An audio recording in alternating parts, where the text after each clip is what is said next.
कई बार ऐसे sentences use में आते हैं जिसमें हमको बोलना होता है कि ऐसा करना चाहिए था, यानी कि कोई काम हो गया या हमने नहीं किया तो हम कहते हैं ना कि ऐसा करना चाहिए था। जैसे कि तुम्हें मुझे सच बताना चाहिए था, हमें उनकी मदद करनी चाहिए थी, तुम्हें एग्जाम में अच्छे नंबर लाने चाहिए थे। यानी कि वो इवेंट्स जो थे वो तो हो चुके, लेकिन उसके बारे में बात हो रही कि ऐसा करना चाहिए था, अब उसे चेंज नहीं किया जा सकता।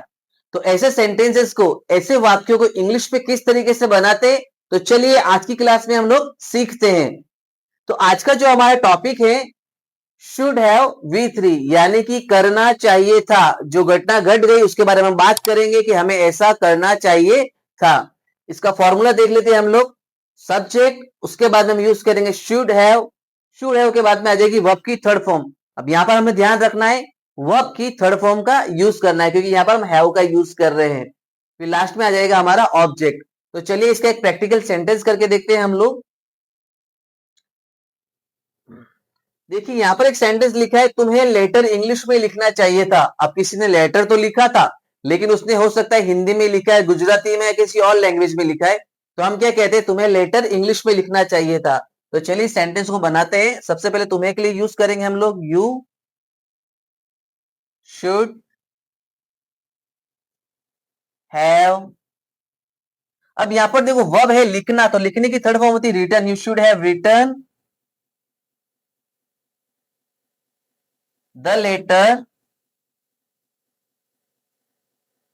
अब किस लैंग्वेज में कह रहे हैं हम लोग उसको, इंग्लिश में। You should have return the letter English में, इन इंग्लिश। तो यहां पर हमारा सेंटेंस बनता है, you should have return the letter in English. तुम्हें लेटर इंग्लिश में लिखना चाहिए था। चलिए इसका एक और सेंटेंस करते हैं ताकि हमें टॉपिक और भी अच्छे में समझ में आए। यहां पर मैंने एक सेंटेंस लिखा है, मुझे उस पर भरोसा नहीं करना चाहिए था। आप किसी पे आपने ट्रस्ट किया और उसने आपका ट्रस्ट तोड़ दिया, हम क्या कहते हैं, यार मुझे उस पर भरोसा नहीं करना चाहिए था। तो ये एक नेगेटिव सेंटेंस है क्योंकि मैं नहीं का यूज कर रहा हूं। तो इसे हम कैसे बनाएंगे, मुझे के लिए यूज करूंगा आई शुड।